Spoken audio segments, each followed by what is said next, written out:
এবার কুসুমের গোপনে সিঁদুর পরার সেই ভিডিও ধারণ করে সোজা রাতুলের কাছে নিয়ে গিয়ে হাজির হলো এবার দেবলীনা। হ্যাঁ বন্ধুরা, ভিডিওতে লাইক দিয়ে দিতে থাকুন। যে মুহূর্তে কিনা দেবলীনা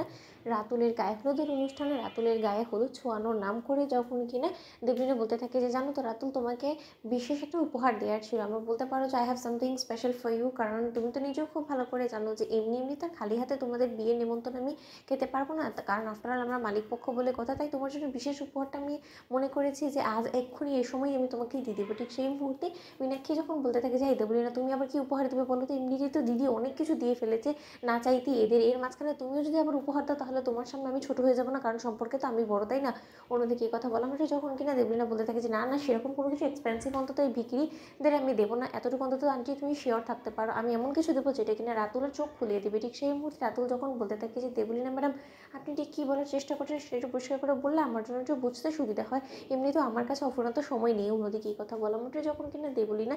নিজের ফোনে থাকা সেই ভিডিওটা রাতুলকে দেখায় এবং বলতে থাকে যে তুমি খুব অহংকার করো তোমার হবু স্ত্রীকে নিয়ে, খুব গর্ব তোমার যে তোমার হবু স্ত্রী তোমাকে ছাড়া কোনো কিচ্ছু বোঝে না, ও এমন একটা প্রিটেন্ড করে যে ভাজা মাছটা উল্টে খেতে জানে না, অথচ তোমার হবু স্ত্রী যে গোপনে অন্য কারণ আমি স্মৃতিতে সিঁদুর পরে বেড়াচ্ছে এবং সে তোমার কাছ থেকে এত বড় একটা সত্য লুকিয়ে যাচ্ছে, সেই সম্পর্কে আদৌ তোমার কোনো রকম কোনো ধারণা আছে? তোমার হবু স্ত্রী তো সবসময় সত্যবাদী যুধিষ্ঠির সাজার চেষ্টা করে, তাহলে এরকম একটা সত্য তোমার কাছ থেকে কেন এবার তোমার হবু স্ত্রী লুকালো বলো তো? এবং তুমি তো নিশ্চয়ই আমি মুখে বলে কথাটা বিশ্বাস করতে না, তাই জন্য রাতুল আমি প্রমাণ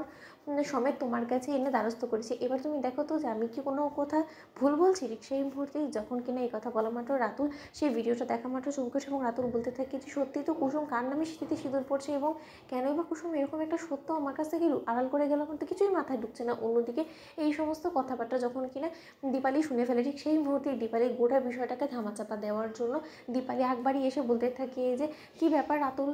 বাবা, তুমি নিশ্চয়ই এই ভিডিওটা দেখে তুমি এই সমস্ত কথা উল্টোপাল্টা ভাবছো কুসুমকে নিয়ে, সেরকম কোনো কিছু ভাবনা চিন্তা করার কোনো প্রয়োজনে, আমি বরঞ্চ কুসুমকে বলেছিলাম যে আমাদের মধ্যে একটা নিয়ম আছে যে যে কিনা যার কিনা বিয়ে হতে চলেছে সে রোজ এরকম করে একটু একটু করে তিলক করে, এবং সেটাই এটা ছিল, ওটাকে দেবলীনা ম্যাডাম রীতিমতো সিঁদুর বলে ভেবে নিয়ে এরকম করে তোমার কাছে খারাপ সাজানোর চেষ্টা করছে। ঠিক সেই মুহূর্তে রাতুল বলতে থাকে যে দেখলেন তো দেবলীনা ম্যাডাম, আমার কুসুম কোনো যেন কোনো রকম কোনো ভুল কাজ করতেই পারে না, আমার এতটুকু দীর্ঘ বিশ্বাস আছে কুসুমের উপরে, তাই আপনি যতই আমার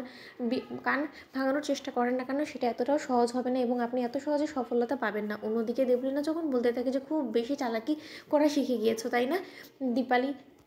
আন্টি, কিন্তু এই চালাকি খুব একটা বেশি দিন আর টিকবে না, কারণ আজ সন্ধ্যেই সব সত্য ফাঁস হয়ে যাবে, তখন আমি দেখবো কী করে কুসুম এই গোটা সত্যটা আড়াল করে। অন্যদিকে মীনাক্ষী বলতে থাকে যে এই তুমি চাও যে কুসুম স্মৃতিতে সিঁদুর পর এটা ফাঁস হোক, আজই হবে। তো বন্ধুরা লাইক শেয়ার করে সাবস্ক্রাইব করো।